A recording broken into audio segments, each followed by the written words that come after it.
You are about to enter Habs After Dark with Recliner Sports.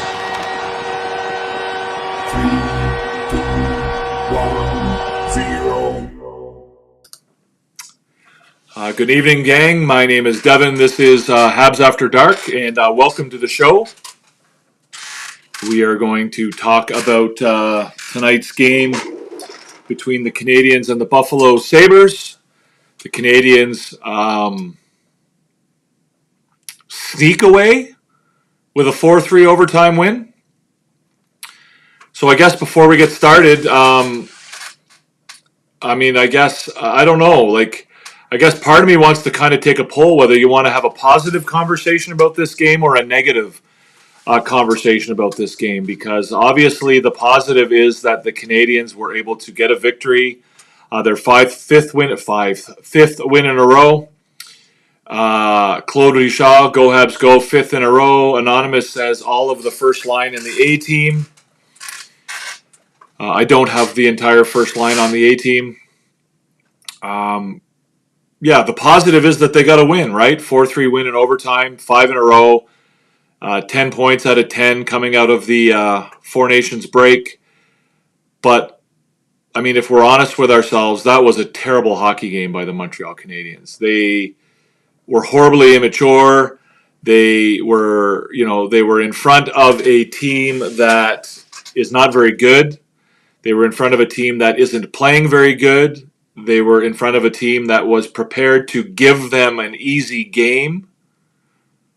And they failed to take advantage of it. They didn't take advantage of the opportunity that the Buffalo Sabres were prepared to give them. They had a good first period. They took advantage of the opportunities that the Sabres gave them in the first period. And then they decided to take their foot off the gas. For whatever reason, I don't understand.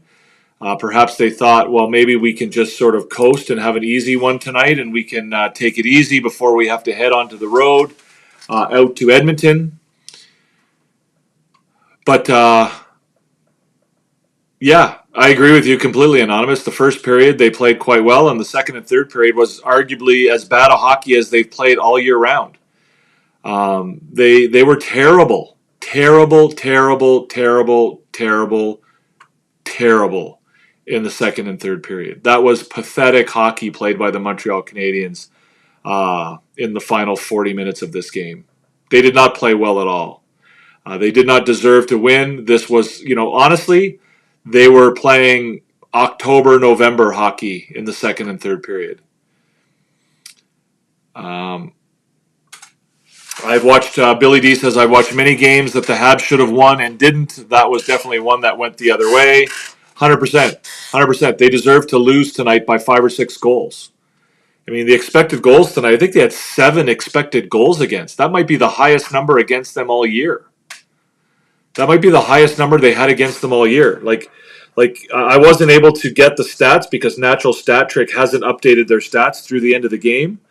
Through up to the 4:21 mark of the third period, the expected goals against by the Buffalo Sabres tonight were 5.5. 5.5 goals against as of the 5-minute mark of the third period. So you would expect that to be at least another half goal. According to Money Puck, the expected goals tonight were 7.06 to 2.71. So the expected goals tonight would have seen the Canadiens lose, 7-3. It was a terrible game by the Montreal Canadiens tonight. A horrible performance. I'll be interested to see how they speak about the game in their post game interviews. But that was not a good game by the Montreal Canadiens. At the end of the day, it's a win. You're right, Anonymous. I agree with you. But again, we've talked at length about the fact that this team isn't about wins and losses right now. It's about the progression of the team. And sometimes we have to look deeper beyond the wins and losses to see whether or not this team is progressing and moving forward. And tonight was not a step forward. That was not a good game by this team. That was a very immature performance. And, it's one thing to have one immature performance in a row, but that's 3 games in a row that they've won where they probably didn't deserve to win, right? They didn't deserve to win the last game, probably, and they certainly did not deserve to win the game against the San Jose Sharks. So, again, the wins are nice, the points are nice, and that'll probably move them even closer to what's up, Gautham? That'll probably move them even closer to a playoff spot than they were before tonight. But that was not a good game by the Montreal Canadiens. I don't know. Tonight was really hard to pick an A team because obviously there was 1 or 2 guys that were obvious choices, but for the most part, that was not. There was nobody that really played well tonight for the Montreal Canadiens. Certainly, nobody really played well for a full 60 minutes. So, I'm glad you guys won. There you go. What's up, Luciano? Welcome. Welcome to the show. I appreciate you being here. Thank you for coming. I'm glad they won too. But again, I'm in a rebuild. Sometimes you have to look beyond just the wins and losses. The wins and losses aren't going to be what makes and breaks this team this season. It's going to be more about the performance and the way they play. And tonight they didn't play well. They did not play well at all tonight, and I'm not prepared to walk away from that game feeling happy about it. Yeah, I believe they'll be either tied with the Bruins or 1 point ahead of them. I don't know what happened. I don't know how the game finished out in Washington versus Ottawa.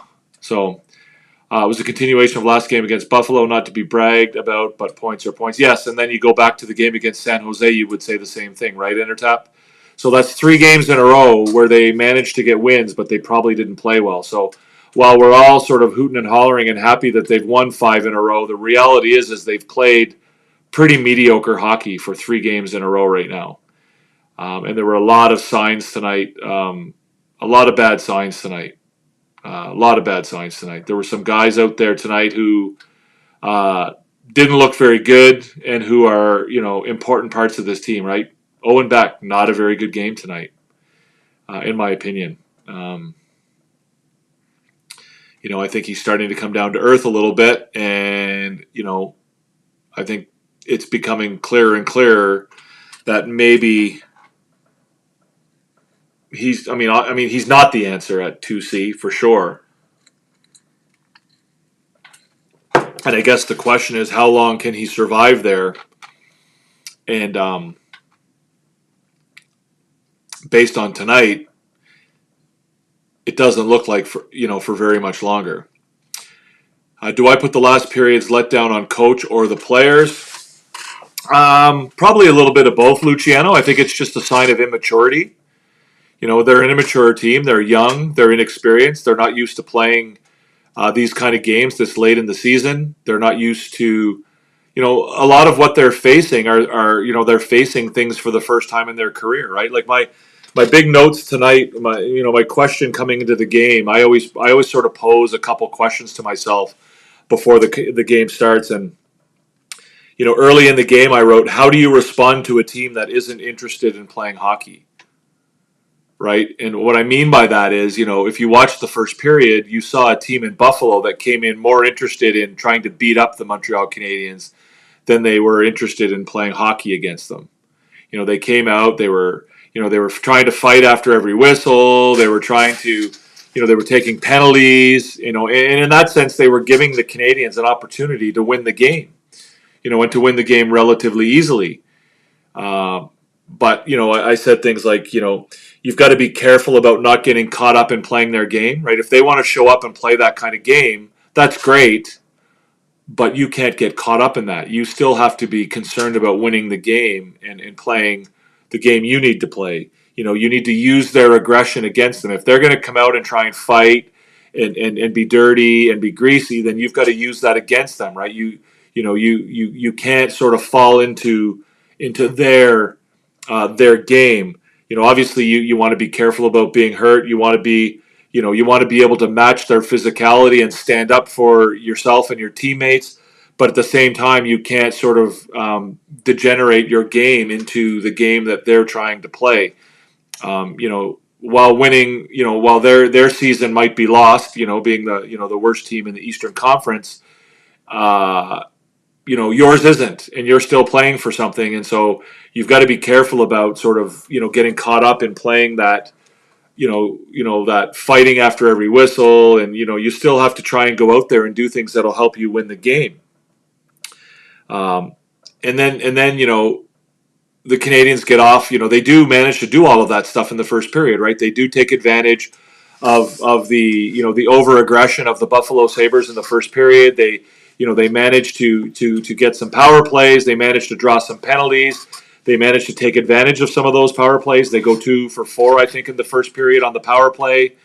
And, they jump out to a 3-0 lead, and it looks like they're doing pretty good, right? They're cruising. They're sticking to their game plan. They're not sort of deviating because Buffalo is playing a certain way. They're not sort of falling into that trap, and they're doing really well. But then in the second period rolls around, they just fall asleep, right? They just sort of they disappear. They're not playing their game anymore. They're it almost feels like they believe that they don't have to play hard anymore in order to win this game, and they do. And they let down, right? They let their foot off the pedal. They don't keep the pressure on. Like, this is a game where they should have gone out and just pumped 7 or 8 goals against Buffalo, and gotten some of their some of their players rolling offensively, and used it as momentum to move into a road trip into Edmonton and Calgary. If they play this way against Edmonton, they'll get their heads crushed in. Like, it's not even going to be close. They'll get beat 8-0 if they play this way. If they play the way they did in the second and third period, if they play that way against Edmonton, they'll be destroyed. Like, they won't even belong on the ice with the Edmonton Oilers playing that way. So, I think another factor, I'm not suggesting for a minute the referees played a role in the result of this game, but the fact that that the Sabres did come out and take a lot of penalties early on in the game, for whatever reason, the referees take that as an invitation to stop calling penalties against them. Right? You can't possibly call 3 or 4 penalties in a row against the same team, no matter how dirty or disinterested or indisciplined they're playing. The referees are not going to allow that to happen. They're just not going to allow that to happen, right? That you can be the most indisciplined team in the world, but they're never going to call 4 penalties against the same team in a row. Eventually, they're going to have to call a penalty against the other team, because that's what they think game management is in the NHL. That's what NHL referees are taught about game management, right? If one team is getting too many penalties, you can't allow that. So Buffalo comes out and they're taking a ton of penalties. They're playing indisciplined hockey. They're initiating the aggression, and they're getting they get 2 or 3 penalties in a row, and then all of a sudden as the Montreal Canadiens, you have to beware that the referees are going to be looking for every opportunity to even things up, and that's kind of what happened. It kind of what happened, and I don't want to say that it changed the game, but it kind of shifted the momentum a little bit. And it kind of took Montreal out of that role that they were on through that first period. Not to mention the fact that the Canadiens decided to just sort of go to sleep and take their foot off the pedal and allow Buffalo back into the game. So, how does Marty St. Louis even talk in the locker room after this type of win? It's a good question, Anonymous. I don't know what the approach would be. Obviously, there's a certain level of elation initially after the overtime goal, right? You come off the ice after an overtime win, there's going to be some hooting and hollering and some positivity, but I think you probably, as a coach, allow the guys to run with that, for tonight. But tomorrow, when it comes time for practice or whatever their next time together is, whether it's a meeting or getting ready to fly out to Alberta, then I think you probably, whether it's in a video session or whatever, you got to start talking about the fact that, that's not acceptable, the way they played. You can be happy about the win, but eventually you're going to have to talk about the way they played, and, they didn't play well. Like, that was not that was not a game that they can be proud of, and that's not a game that demonstrates the habits or the winning habits that the coaching staff has been trying to teach them. So, are you trying to poke the bear, Entertap? I don't know. Entertap likes to poke the bear, I think. If Buffalo gets a goalie and the right coach, look out. Well, I mean, Buffalo has some goalies coming up. I think I think a lot of teams would be looking at pretty good things if they had a great goalie and a good coach. So, Entertap. Reality is we are getting points against bad teams, and that could be harmful. That is why I posed the question: if they make the playoffs, could it be more detrimental than helpful? Fool's gold. Yeah, I think we talked about this the other night, Entertap. I think that making the playoffs for this team is a positive in the sense that it gives them that experience.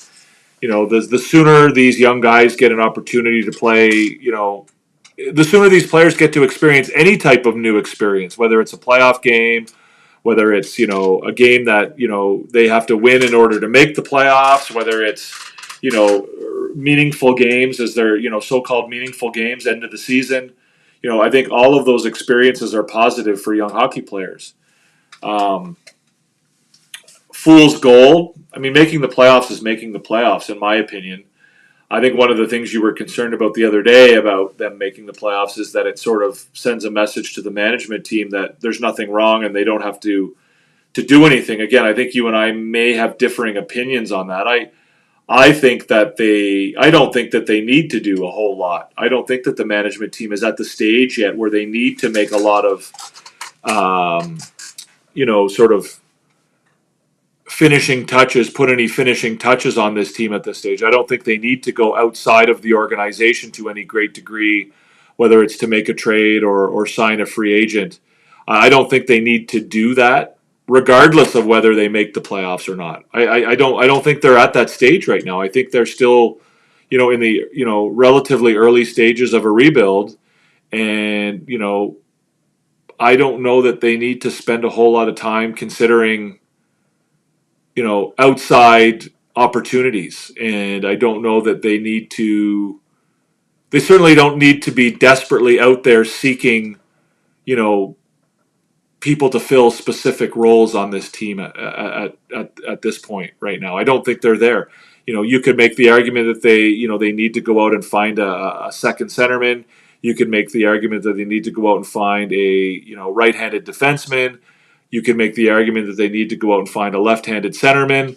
All of these things you could make that argument, but you could also make the argument that, if you just continue to let the rebuild, play out, that those problems will probably resolve themselves eventually. And if they don't, then you can use your assets to address those questions. So, I get where you're coming from, but I think there's sort of two ways of looking at it.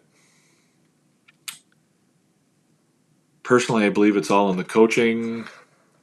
Yeah, I don't agree with that, Luciano. I think that Marty St. Louis is a very good coach. I guess I would agree with you in a sense that his in-game coaching is probably, if he has a weakness, that's probably where it lies. I think he's a great teacher. I think he's a great motivator. I think he's a great inspirational leader for these young kids.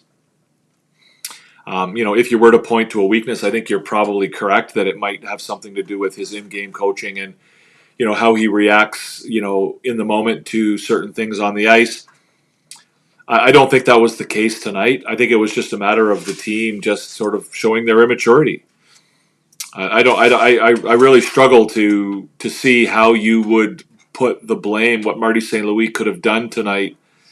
What do you want him to do? You want him to jump up and down and scream at them and tell them they're all a bunch of lazy fucks and, get out there and play the game and, what's wrong with you and, wake the fuck up kind of thing? I don't know. I don't know if that works, right? That's clearly a philosophy or an approach that Marty St. Louis has tried to avoid. He's not trying to be that guy. He's not trying to be a guy that screams and yells at his players to motivate them.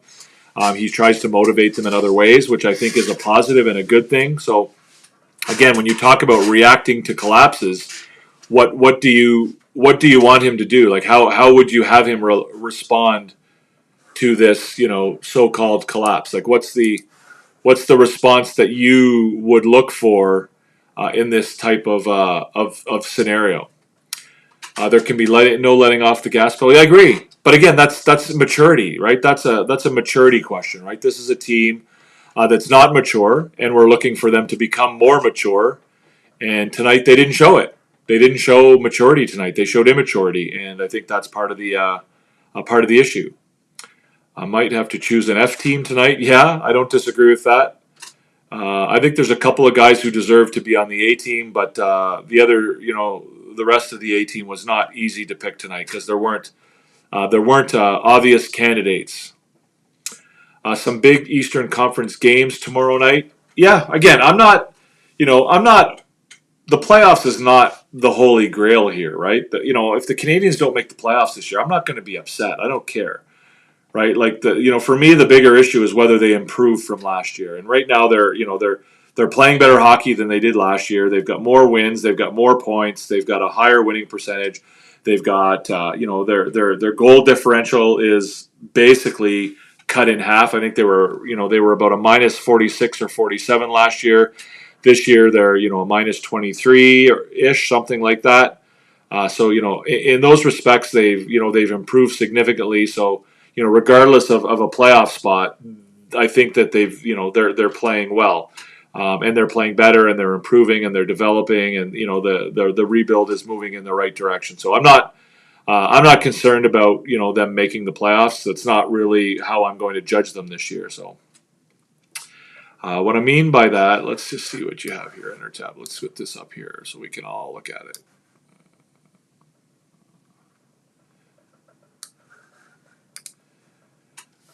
What I mean by that, Devin, is will Hughes stick to the plan and continue to follow their blueprint right now, keeping everyone because they feel they can make playoffs would be moving away from the plan? How would that be moving away from the plan, Intertap? I don't know how that would be moving away from the plan. I think the plan is to focus and to rebuild through your own organization as much as possible. And then to just use, the free agency market and trades to make the sort of final touches. So I don't know if I agree with you that keeping everyone because they feel they can make the play. Yeah, so I guess I kind of get that. I get where you're coming from there. So you're suggesting that the plan would have them move away from some of these veterans, whether it's Evans, Armia, Dvorak, Savard. And whether or not they now, because they're close to the playoffs, they're less likely to get rid of those guys because they think it will hurt their ability to make the playoffs this year. I get that. So sorry, yeah. Perhaps it took me a little bit to figure out exactly what you meant there, but I think I'm with you now, Intertap. I see what you're saying. I don't think that they will keep any of those four guys that we're mainly talking about as far as trades. I don't think they'll keep any of those four guys because they feel like they're in the playoff race. I think they'll keep those guys if they believe that they're not getting a decent return for them. They'll keep those guys if they think that it's more valuable to keep them, not just for the rest of this year, but even into next year, and they feel like that's more valuable for them to keep them than it is, to trade them, whatever value they're being offered in the trade market. So, certainly, I mean, Evans, I think, is the exception because Evans is the only guy who, realistically has any real value on his own. I don't know that Armia has any real great value on his own. And certainly I don't think that Savard or Dvorak do. So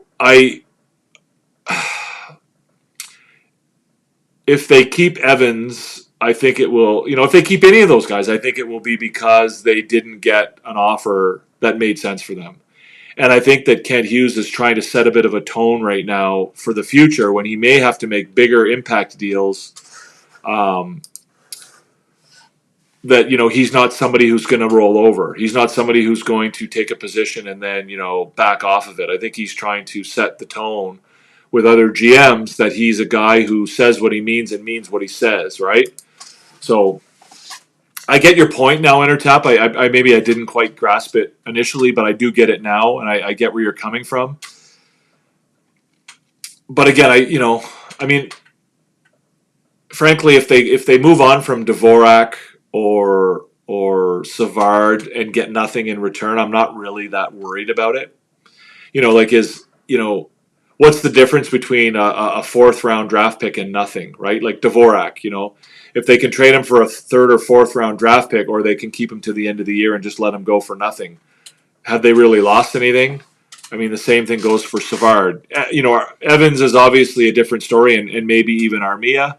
You could argue that Armia might be worth a little bit more, and I think the best opportunity would be for them to be able to package them together somehow. But I get where you're coming from now, Intertap, and I really don't have any great concern that Kent Hughes will deviate from a plan that is based in the philosophies of rebuilding.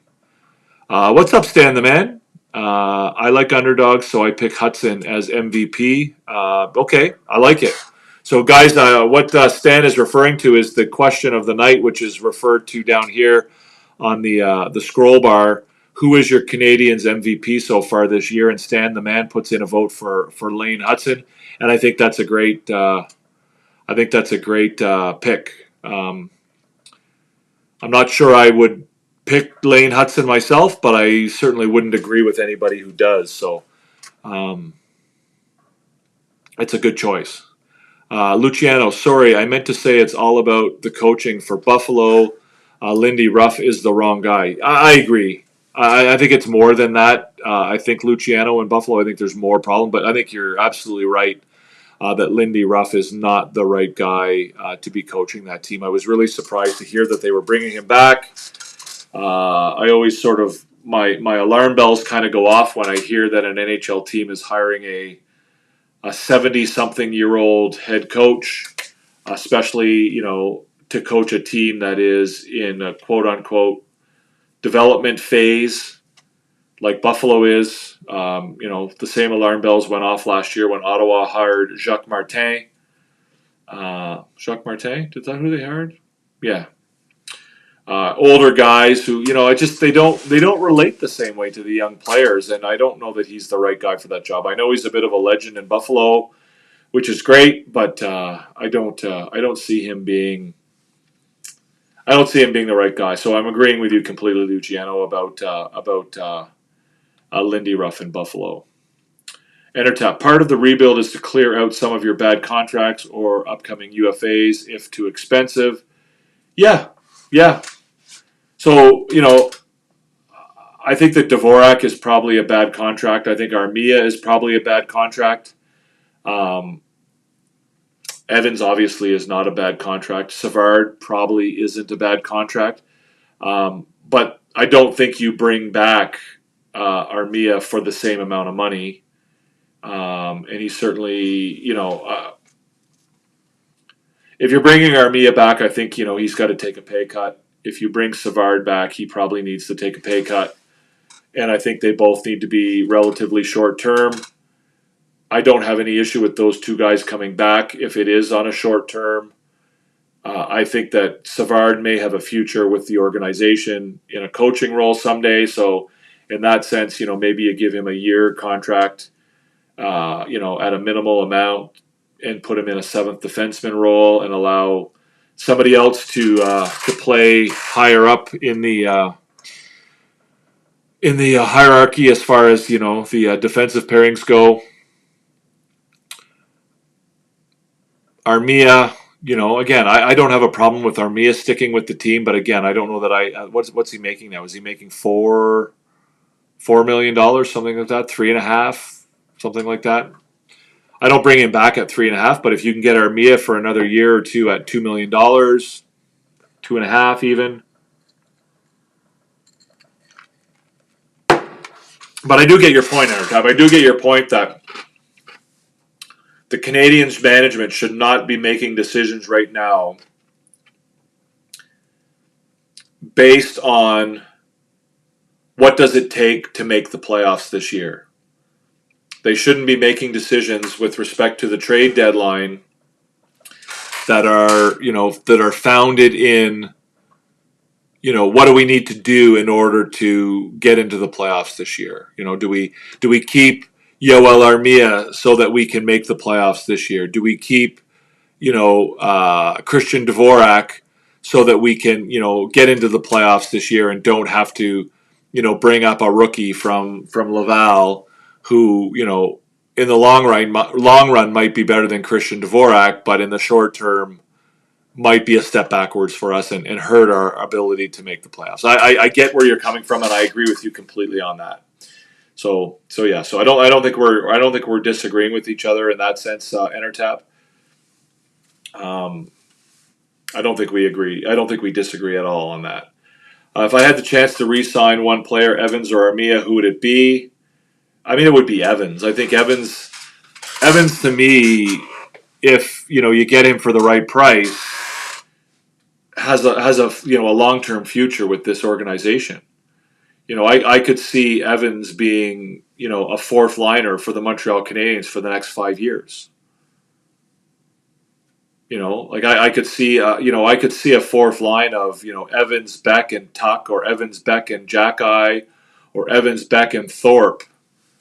If that's your fourth line, you've got a hell of a fourth line.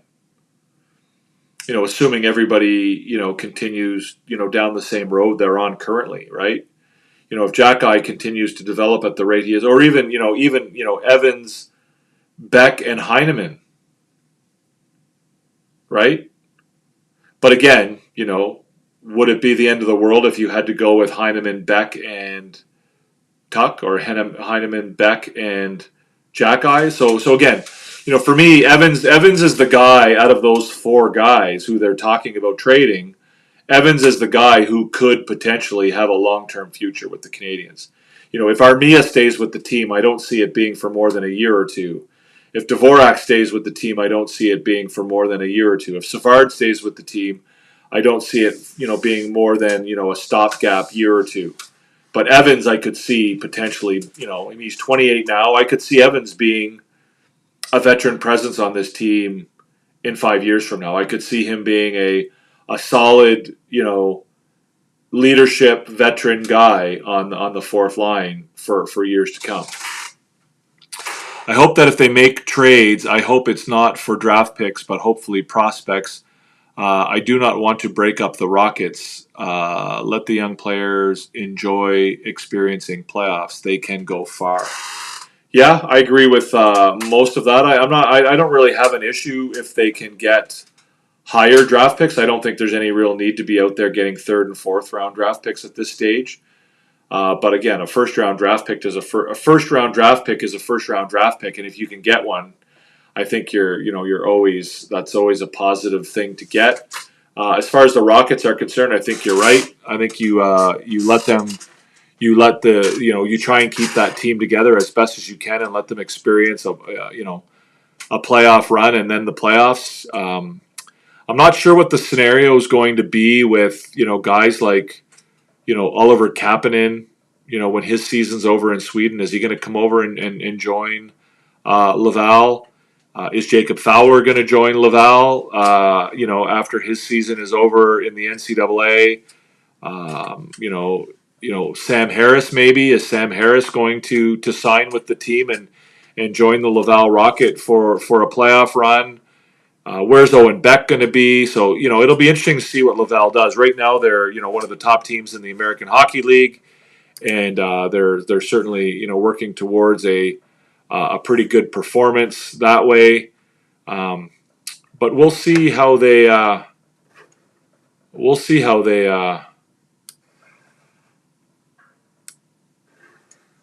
we'll see how they go between now and the end of the year, and whether or not that's a team that can pull that off, and what their future looks like, and whether or not they can afford those young players that experience. So let's have a quick peek at our scoreboard here tonight, guys. I just want to see if I can.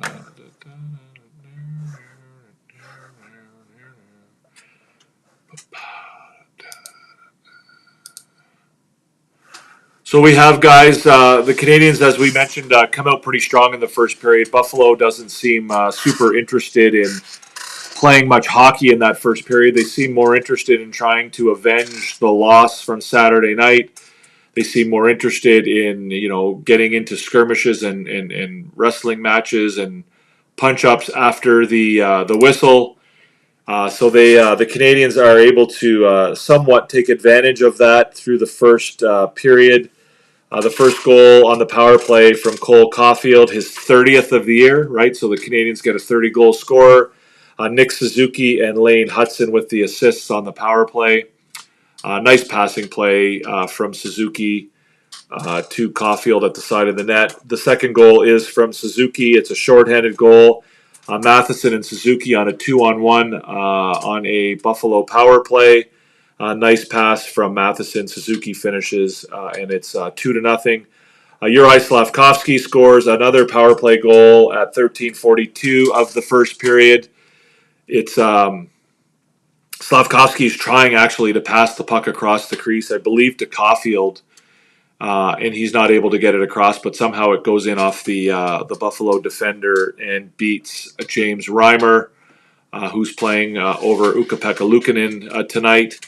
And that makes it 3-0 for the Canadiens. So Suzuki has 3 points in the first period. Hudson has 2.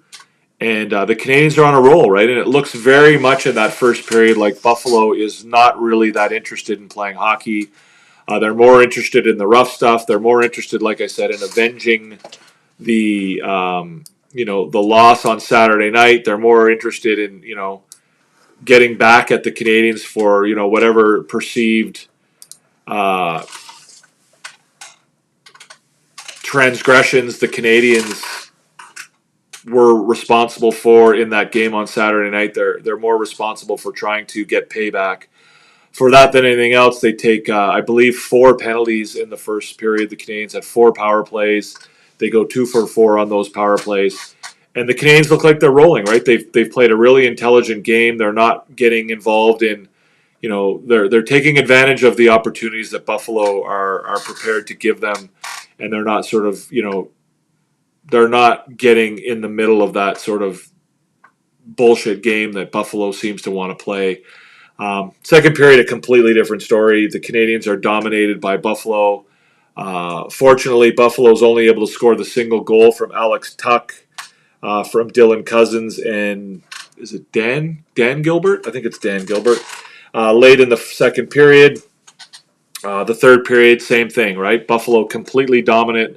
The Canadiens just look like they're not. They've completely stopped playing hockey, and they look like they might still pull the game out, right? They're only Tage Thompson scores at the 3:24 mark to make it 3-2, and the Canadiens are able to hang on, and it's not until late in the third period that Rasmus Dahlin scores the tying goal with 1 minute and 1 second left in the game.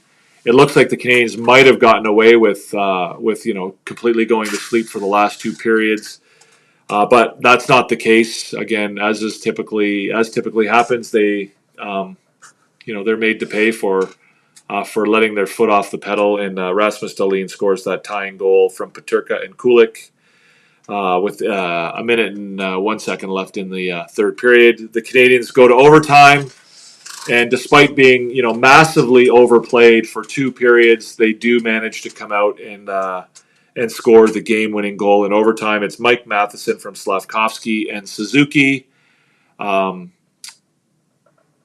They didn't look that good in the overtime prior to the goal. Buffalo obviously is a little overmatched in overtime against the Canadiens. I think the Canadiens probably have better skilled players to perform in overtime 3-on-3 hockey than Buffalo does. But they didn't look very good in the first minute or so of the overtime. But Matheson does manage to score the game-winning goal in overtime and secure the victory for the Canadiens. They do allow Buffalo the single point, which doesn't really make much difference. Buffalo is not really in the race at this point. But again, if you want to look beyond the score, that was not a good game by the Canadiens, right? That was not one that they probably deserved to win. I wasn't able to get the natural stat trick final statistics or the advanced stats before we went to air, so I've just marked them down as zeros, but they've just been updated. So, for example, Corsi tonight was 87-43 in favor of Buffalo. 32-11 in the third period and 36-12 in the second period. So again, they just blew the Canadiens out of the rink. The Fenwick was 61-32 in favor of Buffalo, 24-9 and 23-8 in the second and third period. The shots for were 14-6 and 13-5. So in the last two periods, the shots were 27-11. If you add the overtime, it's 27-12. Scoring chances 43-21 for the game, and 33-13 through the last two periods. High danger scoring chances 26-10 in favor of Buffalo, and 19-5 through the last two periods. So Buffalo had 19 high danger scoring chances in the last two periods, and the Canadiens had only 5, right? Not a good performance. Expected goals for the entire game, 6.37 to 2.51. So expected goals, you would expect the Buffalo Sabres, based on the scoring chances, to win this game basically 6-2. Buffalo should have won this game 6-2 based on the expected goals, or 6.4 to 2.5. The Canadiens are 28% of the expected goals tonight. So there's no other conclusion other than to suggest that they got lucky tonight and are walking out of the Bell Center fortunate to have 2 points. Very, very fortunate to have those 2 points tonight. So not a good performance. Obviously the win is a win, but not a good performance by the Canadiens. Only 20 shots on goal. They need to do better when they go on the West Coast trip. Also play better defensively. Absolutely, Stan. 36-20, right? So to me, as concerning as only having 20 shots on goal is the fact that they gave up 36, right? And you want to look at high danger scoring chances, 26 high danger scoring chances against tonight. So again, now that I look at that, I think maybe I should have added Sam Montembeault to my A team. I didn't, but maybe I should have, right? Suzuki, Hudson, Slavkovsky, and Savard. Yeah, it's a bit of a reach, which is probably one of the reasons why I don't think you're very close. You got 2 there, I think, Entertap. I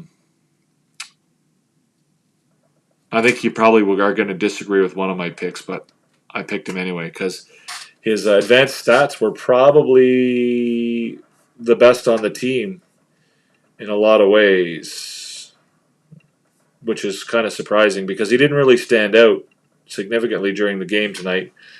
But he was the best expected goals percentage on the team by more than 20%. But we'll see. Suzuki with 4 points and was -1 tells us all we need to know. Yeah. So Suzuki finished with 4 points tonight, and he was only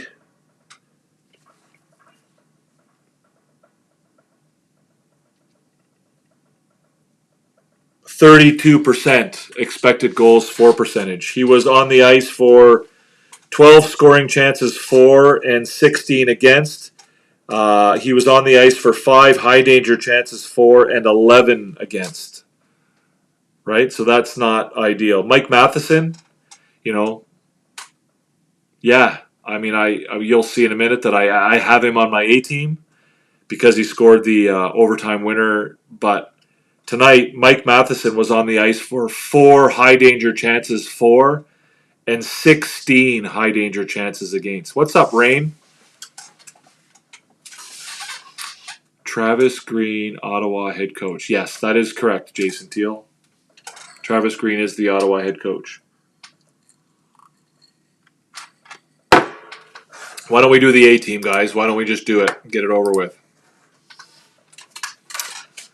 So there it is, guys.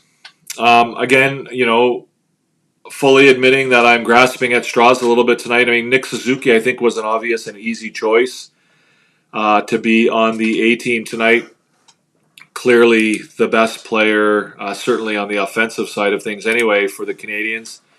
Lane Hudson, again, another really good game tonight, another 2 points. Also very solid defensively. I thought he played another great game. Patrick Laine, again, he maybe didn't stand out from an eye test perspective, but he was, 77.5% expected goals, 66% scoring chances for, 66% high danger chances for, like literally one of the only players on the team to be above 50% in all of those categories. You can't argue with that. I know that it's sort of popular or a la mode, I guess, is to shit on Patrick Laine sometimes, but he was somebody whose numbers stood out above everybody else on a night where nobody's numbers. Patrick Laine and Juraj Slafkovsky were advanced statistics wise, probably the 2 best players on the team tonight. And Mike Matheson, again, as I said, probably didn't deserve to be there, but he scored the game-winning goal in overtime. Laine was horrible. Well, Jason, reality disagrees with you, man. Reality disagrees with you. Laine turned the puck over a lot tonight. Let's see. Patrick Laine tonight had 2 giveaways tonight.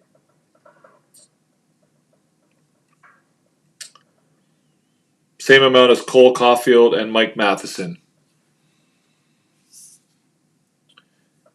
Again, you can say what you want, Jason, but the numbers say otherwise, right? Like Patrick Laine tonight was one of the only players on the team who had a positive Fenwick. He was on the ice for 7 shots for and only 3 against. He was on the ice for 2 goals for and 0 goals against.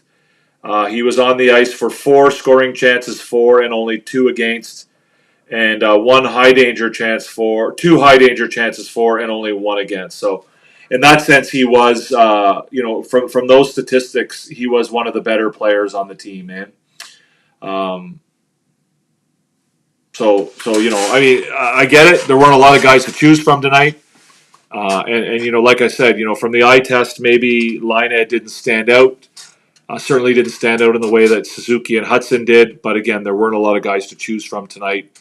And I thought the numbers are very positive for Patrick Laine tonight for a guy who, has struggled defensively.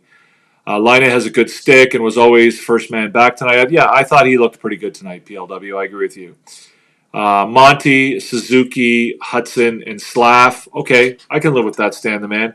Like I said a minute ago, I think that Monty, now that I look back on it and we see what the high danger chances and the expected goals against for Montreal were, would sort of indicate that Monty kind of saved their bacon a little bit tonight. So, listen, guys, if you're not yet following us, if you're watching, please subscribe down below. The subscribe button is just here down below the screen.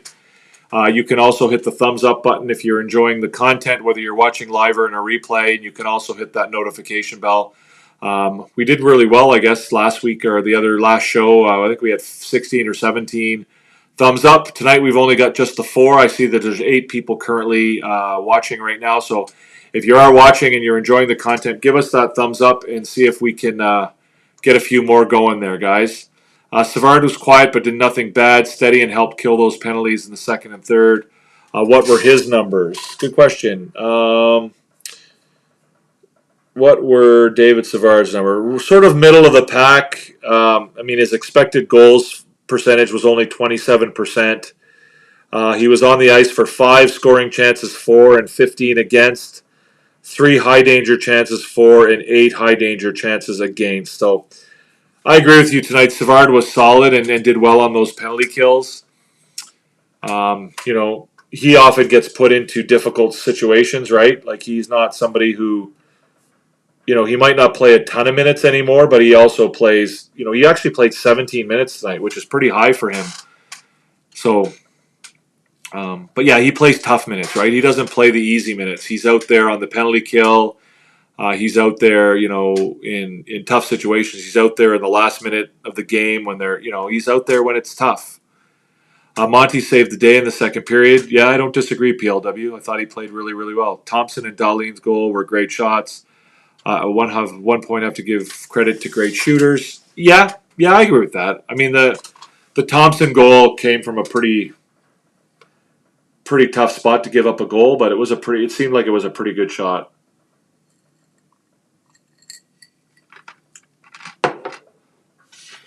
Savard, Evans, Armia moved by Friday, ? I would say that it's not likely that all 3 of those guys will be moved. I can't say that it's likely that all 3 of those guys will go. I will say that I think that, I can't even, I don't know. I honestly don't know what's going to happen. I think the bottom line for Montreal right now is that they're not going to make any moves unless they get an offer that they feel is fair. And I think that Kent Hughes has set the price for all of those players, and you could add Dvorak to that list. I think he's set the price for all of those guys, and he's not going to move from it. And I think what he's doing, more than setting a market for those guys, I think he's also sending a message to other GMs that when he says something, he means it. Right? He's a newer GM, and he's trying to establish his reputation.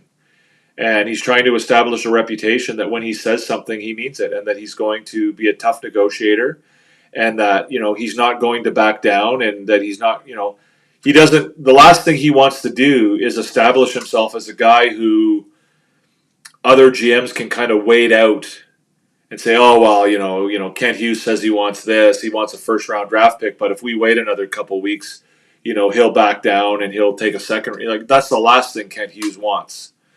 And I think that's kind of what we're seeing. I think Habs should have closed out the game at D with Matheson and Carrier. Savard is getting exposed by being slow. He's still pretty good in those defensive situations, PLW. I agree that he is still pretty slow, or he is getting slow. But again, he's still pretty solid in that, in the defensive zone. He's still pretty solid down low. So again, I'm not sure I'm gonna go with you on that. But Matheson and Carrier are pretty good options too. Hughes and Gorton went down to the locker room tonight. My guess is that to reassure the group will remain until the end of the season. Is that something that's being reported, PLW? I've been trying to, I've been live here on the show, and before that, getting my stuff together in order to go live for the show. So I haven't really followed what's been going on. If they did go down to the locker room tonight, I would doubt that it's to reassure the team that they're not making any moves. I doubt that he would go down there a week or 4 days before the trade deadline and commit to not moving anybody. I don't see that as being very likely. I don't know. Picking up a midnight coffee at Tim Hortons. Okay, RDP. Little midnight coffee. You trying to stay up all night? Grab a donut or something. Grab an apple fritter or a Boston cream. They got rid of my favorite donut. My favorite donut was the Dutchie. I always loved the Dutchie, but they don't have it anymore. So Dvorak and Savard not moving according to Lavoie. Yeah, again, I don't know that that's. I mean, I don't know that I buy that intertap. I mean, I think it's the same with anybody. If they get the right offer for them, they'll go. Um, I think if they get the right offer for either of those two guys, they'll be gone. Um, but again, I think that commentary probably comes out of Lavoie is probably hearing that you know the market for Dvorak and Savard is kind of soft, and that based on that, the Canadiens probably won't move those two guys. If the market changes and all of a sudden, somebody becomes more interested, they're not going to trade Savard for a fourth round draft pick. And if that's what the market is right now for him, then on that basis, he's probably not going to go anywhere. But again, if somebody turns around and offers a second round draft pick for Savard, or they can package Savard with Armia or with Evans or whatever, and get a first round draft pick out of it, then I think he'll probably still be on the market. The one thing I think you can count on with Kent Hughes is that he's never closed for business. Right? He's going to consider every opportunity, and if something is proposed to him that he feels could benefit the Montreal Canadiens, he's going to consider it. And so the idea that he's taken somebody off the market and isn't going to consider a trade under any circumstances isn't something that I buy. I think that he's always open for business, and if somebody calls him up and says, I'll give you this for this guy, and it's something that he believes, would help the team, he's going to consider it. I think, Kent Hughes, I believe his philosophy is that it's his obligation and it's his job to consider all possibilities.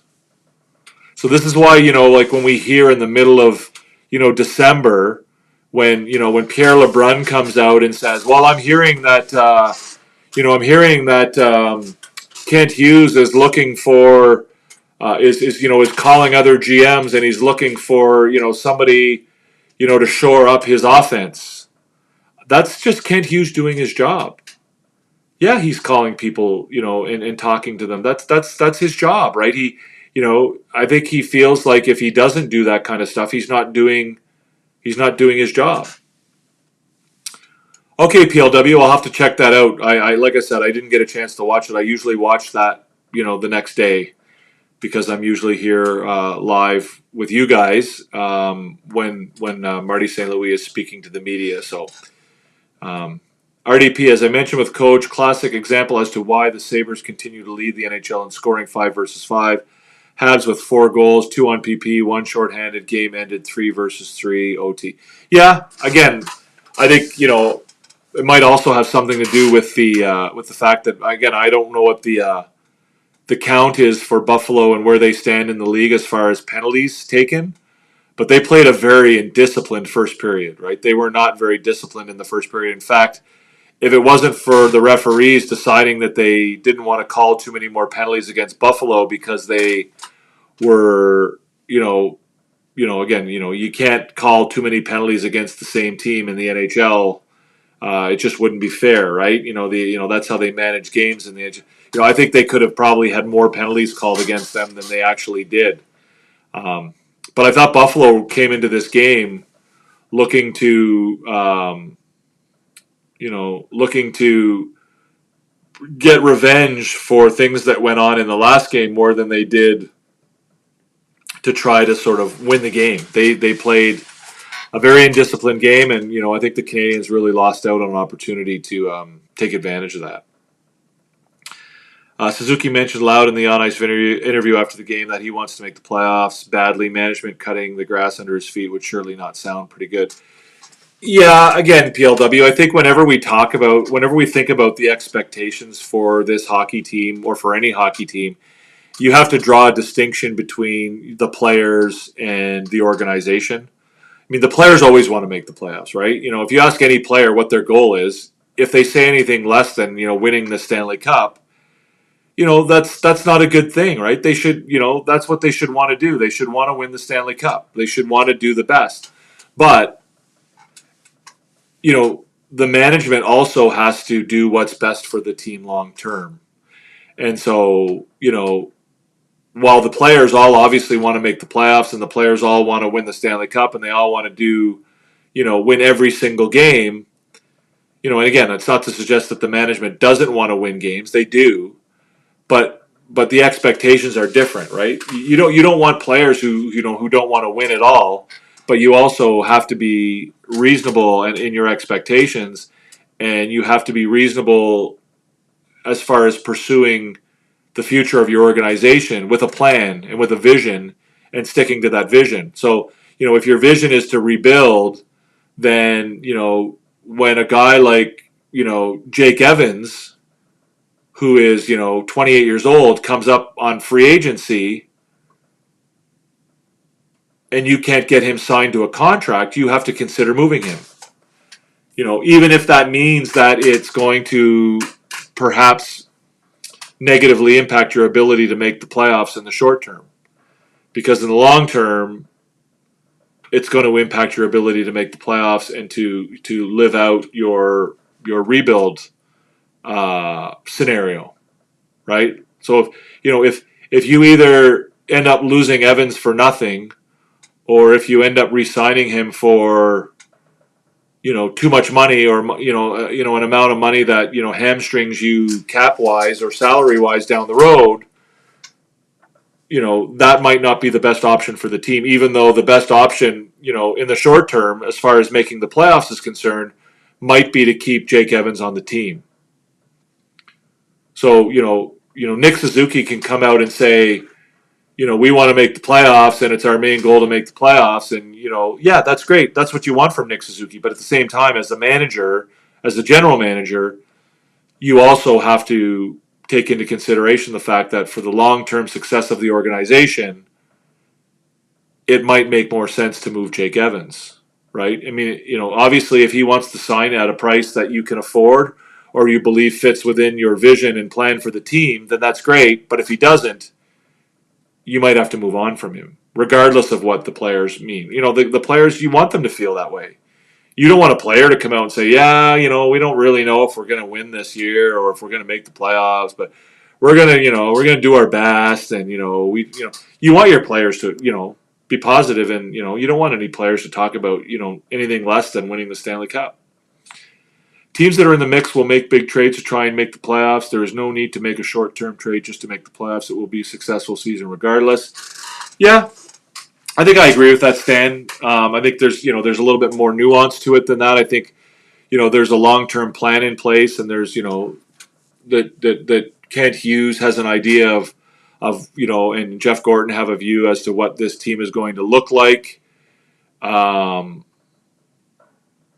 What the long-term plan is, and again, making the playoffs this year is not a priority.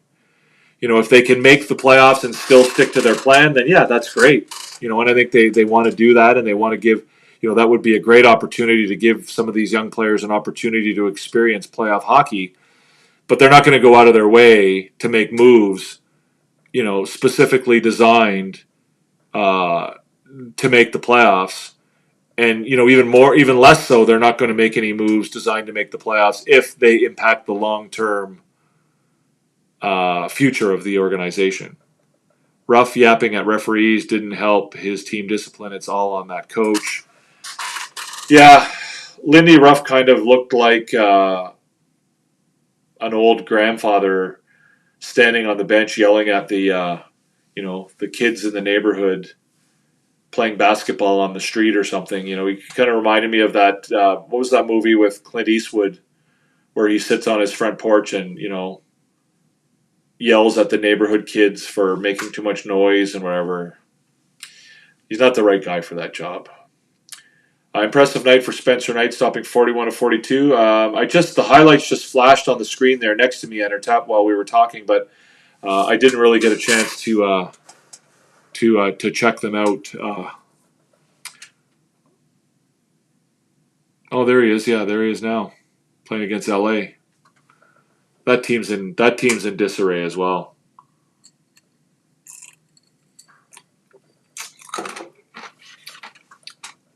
I don't think a late second rounder would be attractive enough.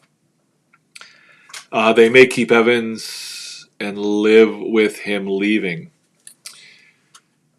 Yeah, the more I think about it, the more I think that they'll end up making a deal. I really do. We talked about this last night. I think you were there, PLW, with Coach and Entertap. I talked about it last night on Hockey Nation Live about the fact that, if he's at $4 million for 5 years and the Canadiens are at $3 million for 3 years, the Canadiens have expressed, obviously they want him to be there. They want him on the team. They would like to keep him. In a perfect world. Jake Evans has expressed that he wants to stay a Montreal Canadien in a perfect world. We even talked about the fact that his wife and likes Montreal and all of this stuff, right? All of the reasons, so all of the reasons point to him staying in Montreal. He wants to be there. The Canadiens want him to be there. All of this stuff, and they don't really appear to be that far apart. And so, if they can sort of meet in the middle at 3.5 years for 4 years, $3.5 million for 4 years, then that's not something I don't think, based on the numbers we've already seen, I don't think that's something that either side wouldn't be able to live with, right? If Jake Evans wants, $4 million for 5 years, do you think he probably could live with $3.5 million for 4 years? If the Canadiens want $3 million for 3 years, I think, or $3 million for whatever 3 years, I think that's what they said. Wouldn't they be okay? Another $500,000, and another extra year is probably not the end of the world for either side. So I kind of think that it's probably a deal's going to get done. I think a deal's going to get done. I could be completely wrong on that, but that's pure speculation. But that's just kind of the feel that I get. Yeah, it's the total amount of money. So again, three times 3 is $9 million, and 4 times 5 is $20 million. 4 times 5 is $20 million, and so 3.5 times 4 is 14 million. And again, I don't know that I agree with you that it's the total amount of money that counts. It's not. Yeah, I don't agree with you that it's the total amount of money that counts. I don't agree with that. It's the amount per year that counts, and it's where the AAV is, and he's 28 years old, and at 4 years you're taking him into 32 years old.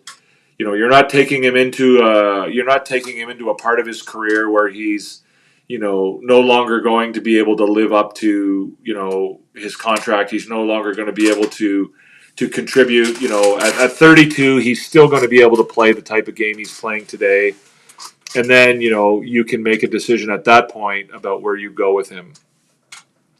Yeah, I disagree with that, PLW. It's not about the money for the Canadiens. It's about the salary cap. It's about the salary cap. It's not about the total amount.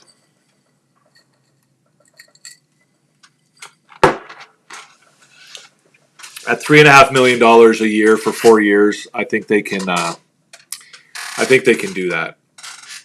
I think they can meet in the middle if they're. Again, as somebody who does negotiations for a living, you don't typically put your bottom line down until the very last minute, until, the rubber's ready to meet the road. And so, if both teams are at 4 times 5 and 3 times 3, then I really don't see any reason why they wouldn't get to the point where they can get to 3.5 times 4. I really don't. I disagree with you, PLW. I don't think it is. It isn't. Why would it be? Explain to me why it would be the total amount of the money. What relevance does the total amount of the money have? What is it about the Montreal Canadiens and the Molson family that makes you think that they're worried about the dollar amount here? They're not. They're worried about the cap implications. They're worried about what it does to their cap and how it will impact other players and their ability to sign other players. It's nothing to do with the money. If they don't pay Jake Evans that money, they're going to pay somebody else that money. So it's not about it's not about the total dollar amount. It's about the AAV. It's about how it's going to impact their it's about the cap implications and how it's going to impact their ability to sign or to pay other players.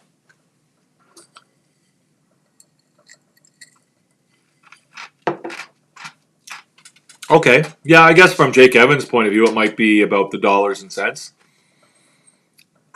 But again, if he's at 5 years times 4, I don't see how, if he really wants to stay in Montreal as badly as it appears or it sounds like he does, I don't see how that will stop him from staying in Montreal. I don't see how that amount will stop him from being in Montreal. Again, meaning that I think he probably has more of an opportunity by staying in Montreal to sign a contract after this one.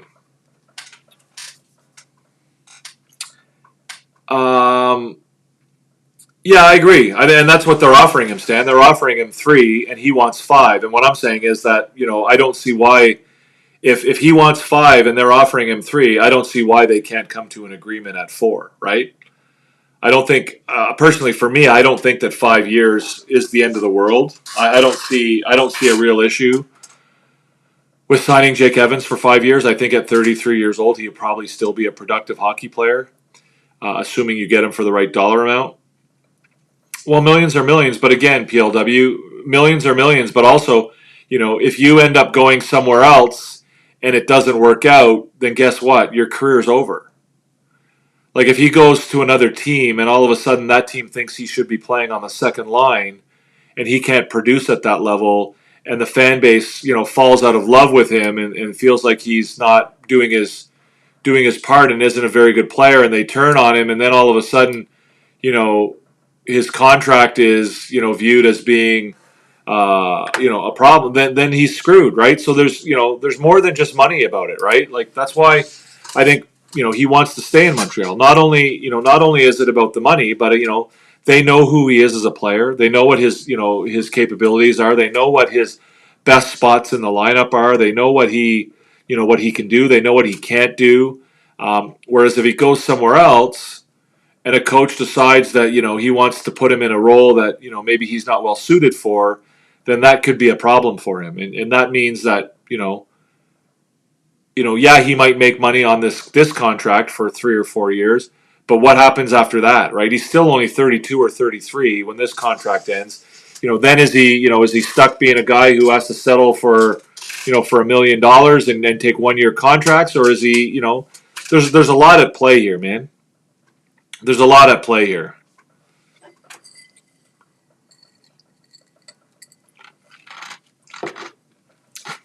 The player drives it, PLW, not the agent. The player drives the negotiation.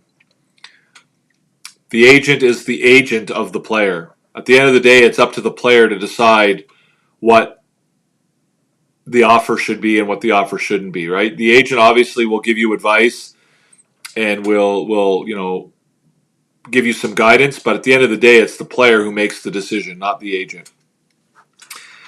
Guys, if you're watching the show and you're enjoying yourself, please hit the thumbs up. We've only got 6 here so far tonight. We can surely do better than that. If you are not yet subscribed, please do so. Hit the subscribe button down below. We are trying to grow a community here, a place where people can come and enjoy conversations about the Montreal Canadiens. We do a post-game show called Habs After Dark. We do it every night after the Canadiens play. We also do a weekly show called Habs Therapy Day on Wednesdays at 7 p.m. Eastern. If you want to join us for that as well, we will be live with that show on Wednesday evening. But if you do enjoy this type of content, you are enjoying yourself, please feel free to hit that subscribe button. Si vous voulez être partie de notre famille, Recliner Sports, on fait une émission à chaque soir après les matchs des Canadiens. Ça s'appelle Bleu, Blanc, Rouge, Nuit, Habs After Dark. C'est une émission où on parle à propos du match des Canadiens, et on fait aussi une émission à chaque mercredi 7 heures temps de l'Est, 8 heures temps atlantique. C'est une émission qui parle au sujet des Canadiens de Montréal. On va parler à propos des sujets qui sont relevant aux Canadiens de Montréal. On va faire une revue de la semaine. On va parler de la future de l'équipe. On va parler à propos du reconstruction. Et on va aussi parler aux sujets courants qui sont... what's the word for relevant? Comment on dit relevant en français? Qui sont les actualités de l'équipe des Canadiens de Montréal. Alors, si vous êtes intéressé à ça, vous pouvez nous joindre. Si vous voulez être membre de notre équipe, de notre famille, vous pouvez toucher sur le bouton en bas subscription et être un membre de notre famille. Vous pouvez aussi donner le thumbs up si vous aimez notre émission. Can the agent be misleading at times? No. Well, I mean, no. I mean, again, I don't think. I mean, the role of the agent is to put forward the views of their client. I mean, as a lawyer, that's your job, right? Your job is to represent your client. Regardless of what your feelings are, obviously you can express your opinions and you can, try to sway your client. That's part of the job. But realistically, at the end of the day, if your client tells you that they want you to do something, you have to do it. And your client is the one who accepts or rejects an offer, not the agent. So, if the Habs sign Evans, will he be a 3C or stay as a 4C?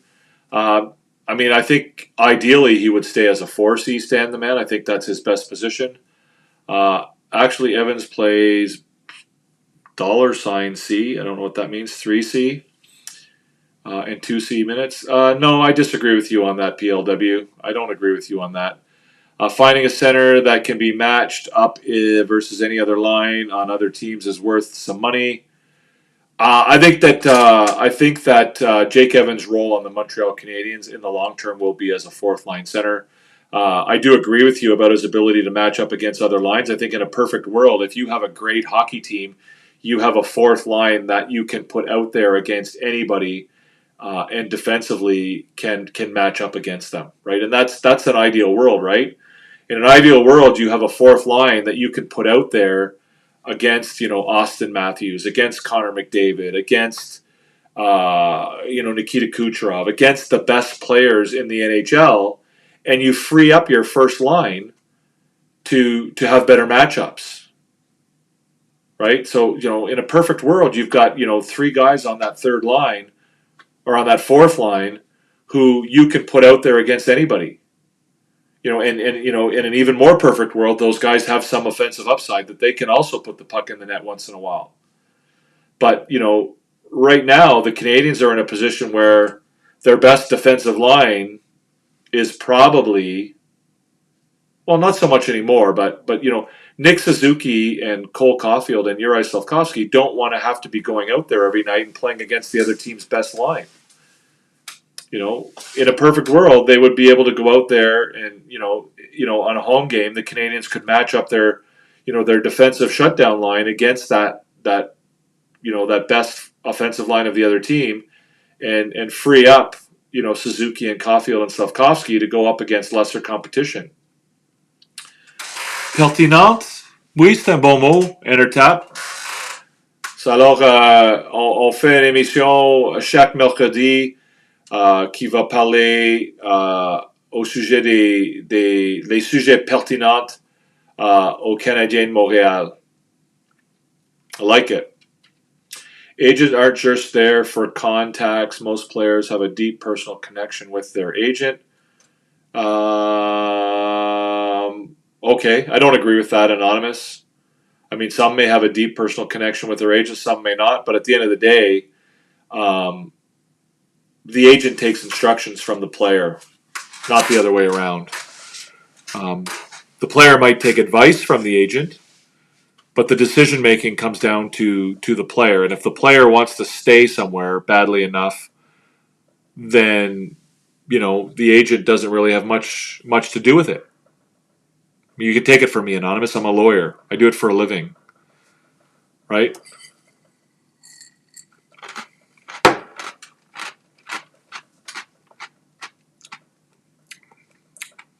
I got you, Entertap. It's all good. Moi, je vais parler seulement en français avec toi, Entertap. Toi puis coach, la prochaine émission, lundi soir, la semaine prochaine, moi, je vais parler seulement en français. Alors, vous devez... je pense que coach ne va pas avoir de problème avec ça, mais toi, je pense que peut-être tu vas avoir des problèmes avec toi. Avec ça. J'ai bu trop de Mai Tai ce soir. I'm not quite sure how to help you with that. Oh.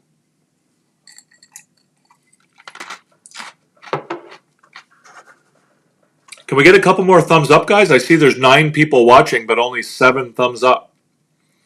That means at least 2 of you have not yet hit the thumbs up button. If you want to hear Entertap speak some more French, maybe you can give us a couple thumbs up and we'll get him to parlez-vous a little bit with us here. Anybody have any commentary on the question of the night below here? I know Entertap must have a response to that. I know what his response is because we talked about it the other night.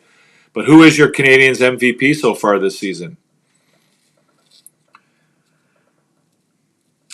Coach Frenchie est en Floride, mais il parle français. C'est pas en Floride, Coach Frenchie, c'est en Thaïlande. Maintenant, c'est l'après-midi en Thaïlande maintenant. Peut-être il n'est pas encore au Minot Noir, mais il va être au Minot Noir. Ça va pas être long maintenant. Il va être là chercher du fromage. Can you include me in your French conversation? I lost my French when I moved from Montreal to Toronto. Sure. If you want to ask me questions in French, guys, you can feel free. Si vous voulez me demander des questions en français, je vais faire mon mieux. Je vais essayer de vous répondre en français. Hudson followed close by Suzuki. Yeah, I agree with that. I think that's probably right. I mean, I probably would go the other way around. I probably would say that it's Suzuki followed closely by Hudson. But I'm not gonna quibble over that. I think it's a pretty good bet. I want to see what the stats are now. The stats for the Montreal Canadiens right now are.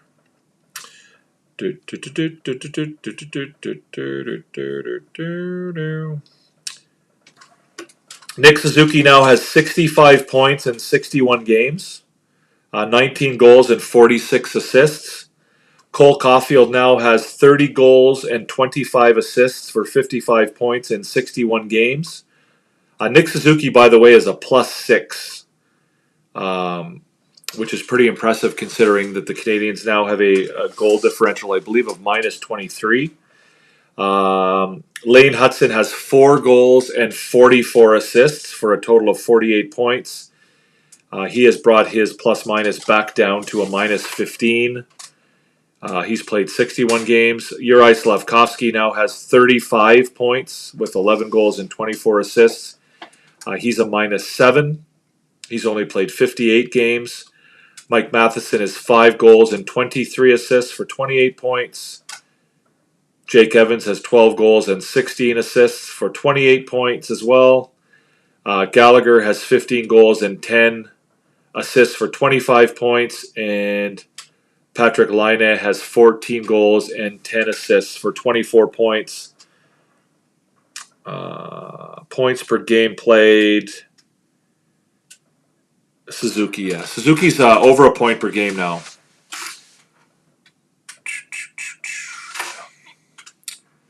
Yeah, I mean, I think Suzuki is probably the MVP for me as well, PLW. I just think it's pretty close. I think what I would say, Entertap, is that what Hudson is doing is more impressive. I don't know that it's harder, but I would certainly say it's more impressive. It's certainly more of a feat. It's more unusual. It's something that we don't see every day, is what we're seeing from Hudson. What Suzuki does is, I mean, he contributes in so many different ways to what the Canadiens, you know, he scores goals. He's obviously, their best defensive forward probably. He's got a leadership role. He's the captain. He, turns the tide sometimes when the team needs somebody to turn the tide. So, well, I've heard you complain about him before, PLW, but it's okay. Yeah, I think I would go with Suzuki as well, Anonymous. At least Montreal's goal differential is not as bad as Pittsburgh. Yeah, there's a few tough goal differentials in the NHL, guys. There's Tampa Bay has a minus. Oh no, I'm lying to you. I take it back. Pittsburgh's minus 50. Can you imagine? Winnipeg Jets are plus 71. Yikes. San Jose is minus 72, guys. Minus 72, and the Canadiens barely beat them last time we played them. Hudson is still a bit of a liability in the D zone. I disagree. For me, a D man can't finish games, is not a general type of D man. I disagree with you, PLW. I don't think that he's a liability in the D zone. The fact that he's not finishing games is not. I don't think it's so much of an indication that he's a liability in the defensive zone as much as it's an indication that he's still young, he's still inexperienced, and they have guys who are higher than him on that sort of on that hierarchy, right? Matheson is still going to be out there ahead of him. Savard is still going to be out there ahead of him. Carrier, Goulet when he's healthy. It's not so much that he's a liability. It's more so about the fact that he's still young and doesn't he's there's a gray area between being a liability and not being as good as those guys. I don't agree with you. I think Hudson is an all-around player, but Suzuki is like an elite all-around player. Hudson is a good all-around player. Again, I think that the narrative of Lane Hudson and his defensive struggles is a bit overblown, in my opinion.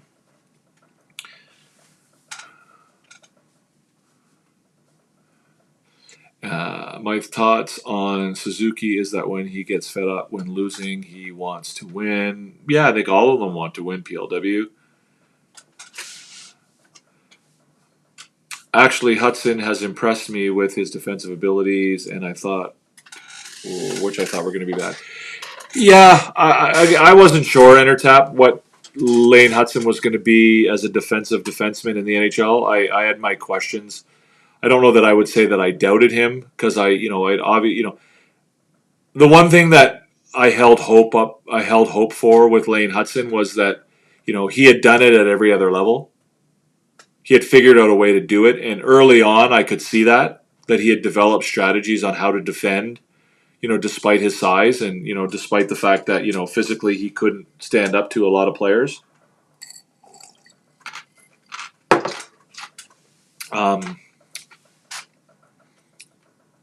I don't agree with that, Anonymous. You don't have to be physical to be an all-around player.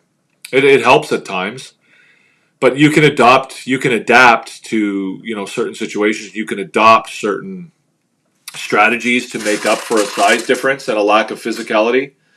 I think Lane Hudson might be one of the smartest hockey players in the NHL already. And I think he probably will certainly be one of the most intelligent players in the league very shortly. And I think that he has, over the years, developed ways to make up for his lack of size and, the lack of strength and physicality that comes with that. And so, he's developed a way of playing that counteracts or makes up for that. And yeah, I've got no problem with the way he plays hockey on both ends of the ice. Hudson will get better defensively because he works very hard and is smart, but will never be a defensive force. Yeah, I don't. I mean, is he ever going to be a shutdown defender? Is he ever going to be a Larry Robinson? Is he ever going to be a guy who no, he's not. But is he a guy who is going to be very hard to play against defensively? Yeah, I think he is. Because he's developed ways of doing that in the past, and he's going to continue to develop ways, and he's going to continue to improve on those ways. Right? Like if you watch Lane Hudson play, when opponent gets the puck near him, where most defenders will back off, they back off and create space. Lane Hudson takes away space. Like he uses his speed, he uses his quickness to get in there and get on that guy right away because he knows that's his best chance. So again, I don't think we can draw any conclusions about Lane Hudson. I think you're setting yourself up for failure if you want to start making conclusions about Lane Hudson and what he's capable of and what he's not capable of, because a guy like that will continually prove you wrong. He'll continually prove that you don't know what you're talking about. Like, I think that's one of the lessons I've learned about Lane Hudson is that, just when you think he can't do something, he'll figure out a way to do it. And that's one of his most impressive traits, right? And, do I think he'll be a shutdown defender or shutdown defensive defenseman, in the style of a Chris Pronger or I almost said Kevin Stevens, a Scott Stevens? No. He's not going to be a guy who punishes you physically and, takes guys out coming across the middle or whatever. No, he's not going to be that guy. But is he a guy who could potentially someday have, shut down statistics as far as, the chances he allows and the scoring opportunities that he allows or doesn't allow? Yeah, I think he can be that guy.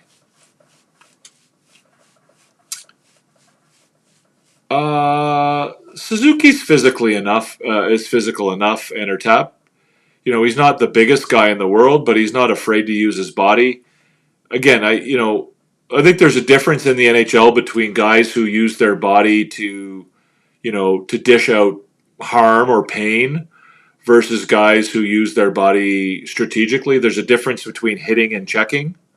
I think that Suzuki is a very good checker, but maybe not the greatest hitter in the world. Like, he's not a guy who's going to go out there and punish you with his body. He's not going to knock you down, but he's pretty good at using his body to separate you from the puck or to create, room for himself. Like, he's pretty good about that.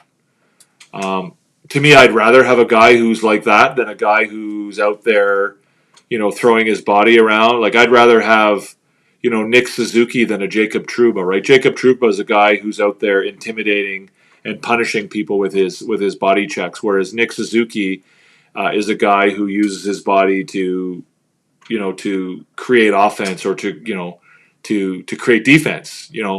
That's the difference for me.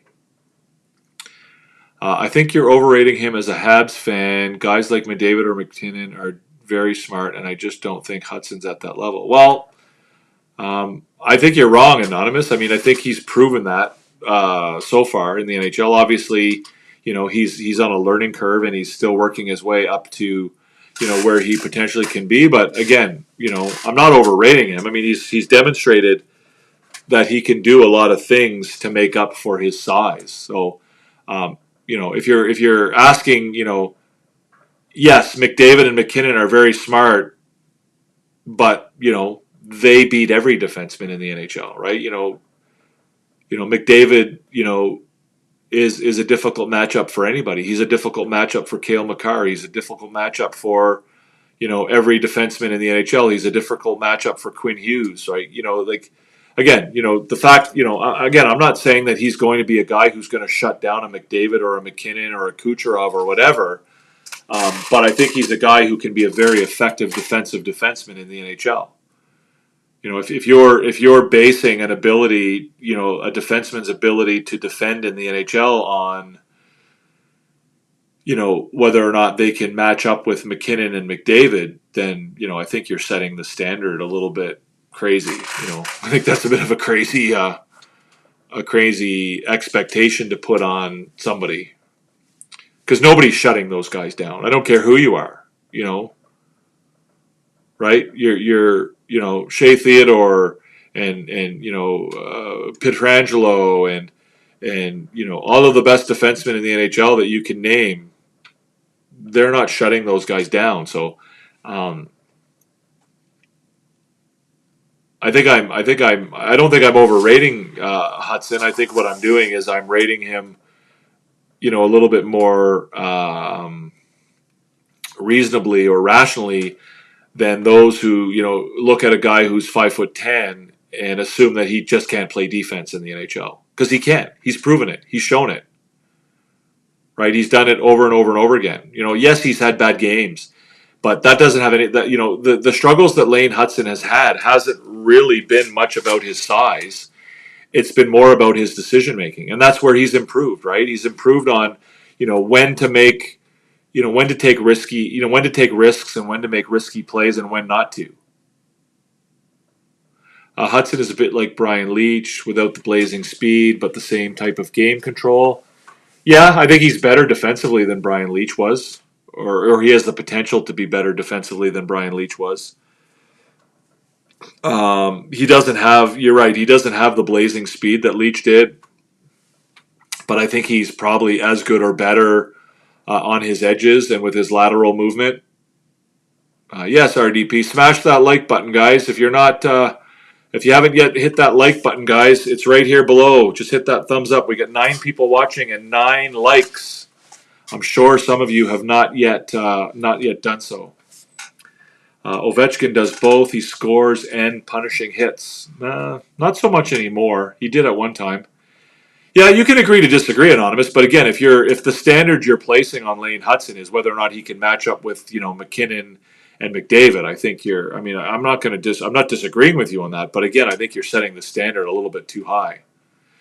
You said he was the smartest player in the league, and I said that McKinnon and okay. Well, I said he was one of the smartest players in the league already, and that he's going to continue to work his way into that. I think he's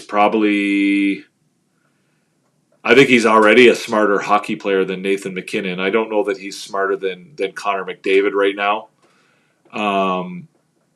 Hockey IQ wise, I think he's on the level with a lot of players. Sorry, I thought you were talking about his ability to defend. But if you're talking about pure hockey IQ, I think he's a guy who, once he's played a few years in the NHL, will be considered to be one of the top. I mean, McKinnon and McDavid, I don't think are necessarily viewed to be.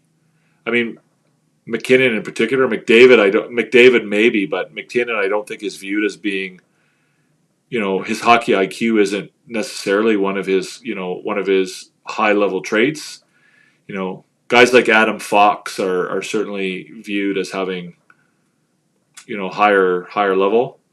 Hudson doesn't have the physical tools those guys have. He has to use his smarts more. Yeah. And I think, to his credit, he's done that, right? Not just in the NHL, but, in his advancement to the NHL, like in his progress to the NHL, he's done that. You can see, if you watch him closely and you pay attention, you can see little things that he does on the ice that he's obviously learned over the years, that, things that he can do to make up for his lack of size and lack of physicality. Hudson is a rookie and will get better. What is crazy is that his brother is looking even better. Yeah, I don't know that his brother is looking better. His brother's looking really good. His brother looks really, really good. I don't know that his brother is looking better. I don't think that his brother's numbers in the NCAA are better than Lane's were. But yeah, Cole's looking like a pretty good prospect as well. What do I think about the Habs? I think they're moving in the right direction. Crosby too. Yeah, Crosby's got a high hockey IQ. I agree. Anonymous. I'm not saying he's there right now. What I'm saying is that as a rookie, he's got an enormously high hockey IQ, and that as he continues in the league, he's going to be a guy who has one of the highest hockey IQs in the NHL. He's an extraordinarily intelligent hockey guy. He lives, eats, and sleeps hockey, and he understands the game on a level that belies his age. That's what I'm telling you. And I never ever said that he had the highest hockey IQ in the NHL. I didn't. What I said is he has a very high hockey IQ for his age and where he is in his NHL career, and that is going to continue to improve over time. And eventually he will get to the point where he's one of the smartest hockey guys in the league.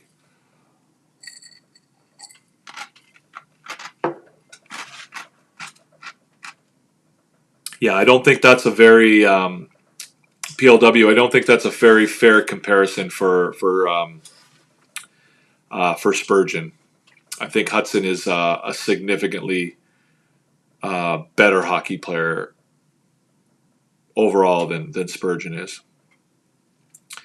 Approche au porteur. This is where Hudson is very special defensively. C'est quoi ça, approche au porteur? You're talking about like how he closes on puck carriers? Like that's what I've noticed about him defensively is that he's learned that, for him to back off of a puck carrier or a player who's making an offensive move is not to his benefit, right? His benefit is to close the gap as quickly as possible. And that he's most likely to succeed in most scenarios, not all. I think he's changed a little bit because I think in the NHL he realizes that if he can back off a player and allow a teammate to come over and help him out, that's of a benefit at times as well. But I think his natural reaction when a puck carrier is approaching him is to close the gap and to force that player to either make a pass or to try and beat him, which, he has a very good stick and that's hard to do. And what that does is it, sometimes forces the opposing player to make a move or make a play before he's ready to. And that, sometimes results in a mistake or a bad pass or a turnover. So that's something I think certainly that has worked for him in the past. It works for him in the NHL, maybe not to the same level as it did in the NCAA and, at other levels, but he'll work on that. I just hope that Lane wants to re-sign in Montreal. I don't see why he wouldn't, but you never know. Yeah, you never know. Again, I don't see why he wouldn't either. He appears to really enjoy his time in Montreal. I think he seems to be, again, I think that's part of the rebuild as well, is that the Canadiens are creating an environment where these guys enjoy being with the team. They've developed a camaraderie and a family, a sense of family. And there's a sense of, they're all working together towards the same goal. And, if you don't play or if your market is not one that, has the advantages that come with, it's not a no tax state. It's not a warm weather destination. It's not all of those things, but there's other aspects to being in Montreal that are pretty positive. And, if you can add on top of that the fact that you create an environment where the guys want to come to, where the coach is a guy that is fun to play with, where the organization is a good place to be, and where your teammates are are a positive, then maybe you get more guys to re-sign here. Hit that thumbs up, guys. But if you haven't hit the thumbs up button yet, guys, do so.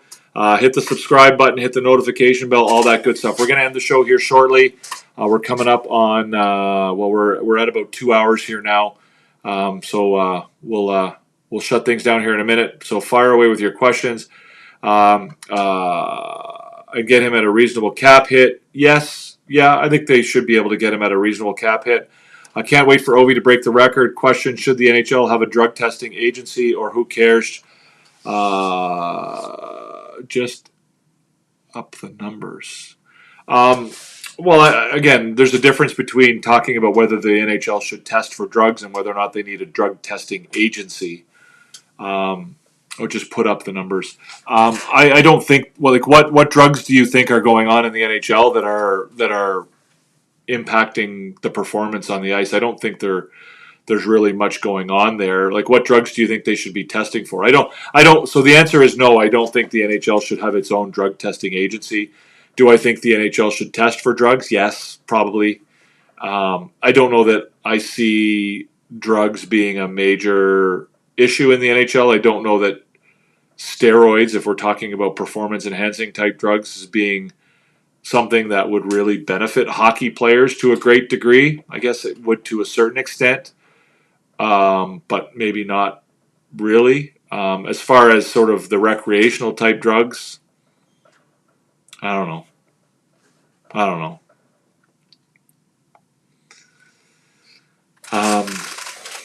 I hope that Hudson and Struble keep improving as a tandem. Yeah, Struble's been playing really, really good. They both have been. They're both looking really good together. Struble will likely get moved at some point in numbers game. Yeah, maybe. Yeah, I mean, I think he's probably a guy who will be lower on the depth chart. But again, if he continues to play the way he is and continues to improve, he'll either give himself an opportunity to stick with the team, or he'll improve his trade value to the point where the Canadiens can make a move for him. Lane will get a great contract, especially if he wins the Calder. Yeah, I think he'll get a good contract. But again, I think that there's value in having guys that want to stay there. Is Trudeau and Reinbacher a next year bottom pair? Maybe. No. Trudeau. I mean, if Struble doesn't have a spot on this team, Will Trudeau certainly doesn't, right? Not to say he's not playing. Not to say that he's playing badly in the American Hockey League. He's not. I think Reinbacher will get a real shot to make the team. I mean, Trudeau will get a shot to make the team too. I just don't see that he'll be able to break into that core. I don't see Trudeau having much of a chance of being in the top six defensively for the Canadiens down the road. Hudson will be paid more than the offer sheet, $9.2 million. What's that mean? What offer sheet are you talking about?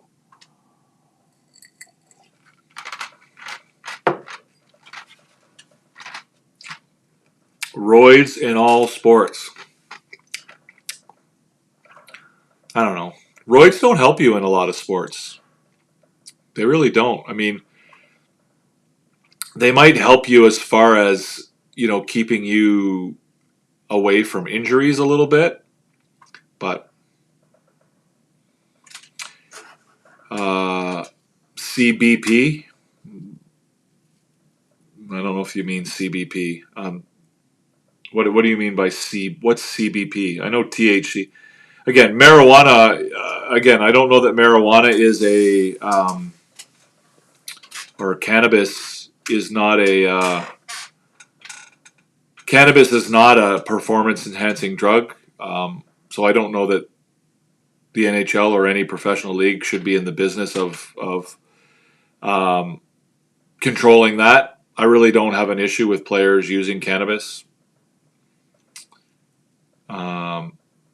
CBD, is that what you're talking about? CBD?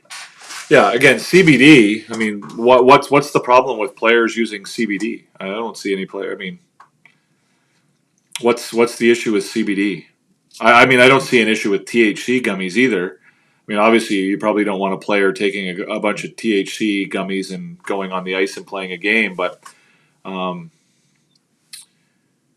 roids equal recovery. Yeah, to an extent, but I mean, roids equal recovery, meaning that you can do more work to get bigger and stronger and whatever. But being muscle bound in the NHL isn't necessarily to your benefit, right? There's a reason why the exercises that that hockey players do are significantly different than what you would do in a lot of other sports, right? There's a lot of plyometrics, and there's a lot, being big and bulky and muscly is not necessarily to your benefit in hockey. So roids equals recovery, but roids equals recovery and your ability to lift more and to be, to do the things to make yourself big and strong without, injuring yourself. Roids doesn't mean recovery from a groin injury, because from skating or from, it's different, right? And so roids, I don't know. Steroids, again, traditional steroids, I don't know I don't know if they're really much of a benefit to a hockey player. Thanks, RDP. I appreciate it. Thank you very much.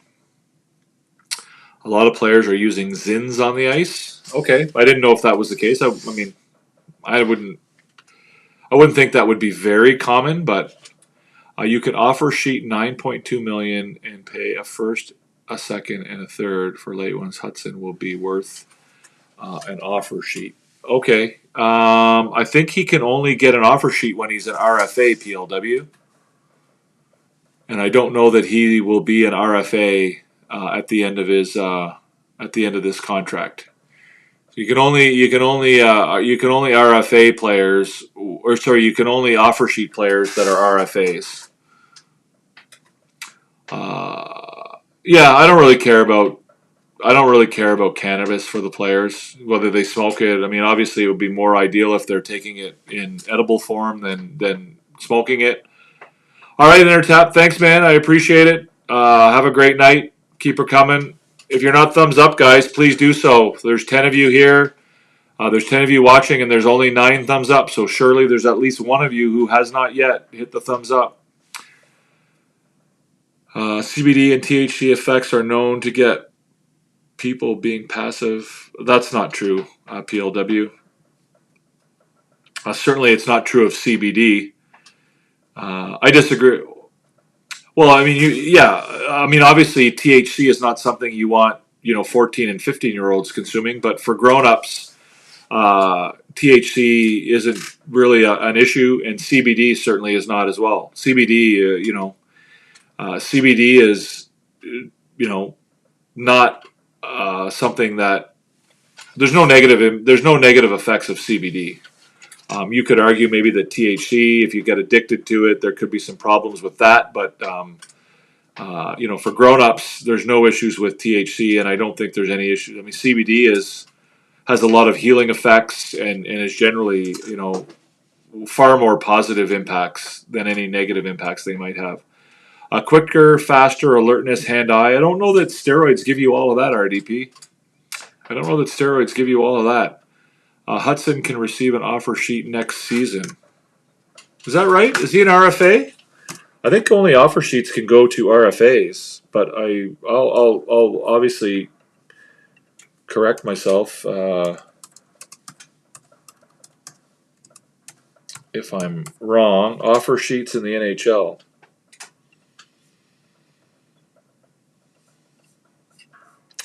In the National Hockey League, an offer sheet is a contract offered to a restricted free agent by a team other than the one for which he played during the prior season. So is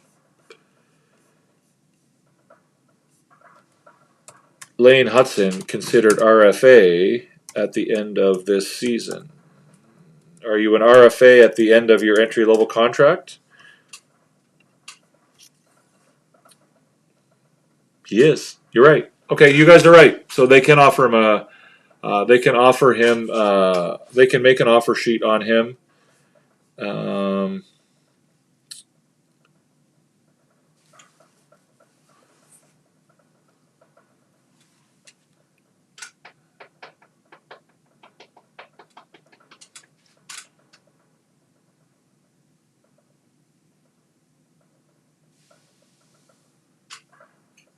So they can offer. I mean, you can offer him anything as a.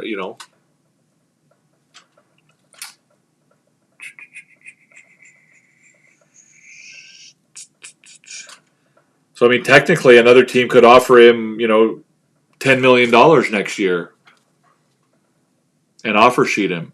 So again, they could do that.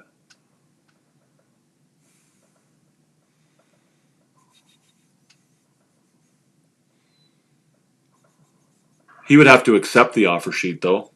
So it'll be interesting. I think we'll probably see with the new cap and the increases in the cap. I think we'll probably see a little bit more action with things like the offer sheets.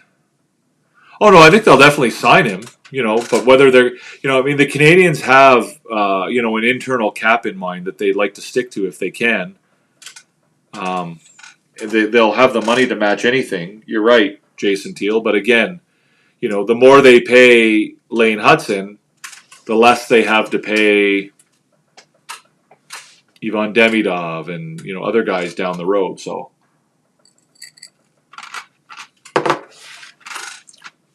I don't think, in a perfect world, they're paying. In a perfect world, I don't think they're paying Lane Hudson, more than $8 million if they don't have to. I mean, they can't. They will if they have to. We'll see. But I mean, they've established an internal cap based on Nick Suzuki's salary. Obviously, the increases in the salary cap have thrown all of that into a bit of a spin cycle, but we'll see how that goes. But anyways, guys, I think that's going to be it for tonight. I see that there's still 9 of you watching. We've only got the 9 thumbs up. If you have not yet subscribed, guys, please do so. We're trying to grow a community where people can come and enjoy talking about the Canadiens, a place where you can have civil and intelligent talk about the Canadiens without having to deal with some of the typical stuff that you often have to deal with on the internet, the trolls, and all that business. It's not a place where we just sit here and talk about how awesome the Canadiens are. We try and have some real in-depth conversation about the Canadiens. Yes, that's true, PLW, but if they offer $10.148 million and above, the compensation is 4 first-round draft picks. Not 11. Well, according to well, maybe this is an older document. I don't know. Anyways, doesn't matter. We're moving on, guys. The show's over.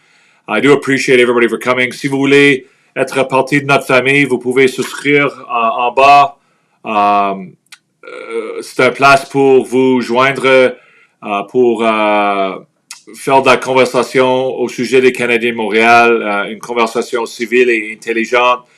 Sans les niaiseries typiques de l'Internet.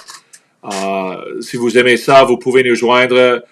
C'est un place pour parler au sujet des Canadiens de Montréal en anglais ou en français.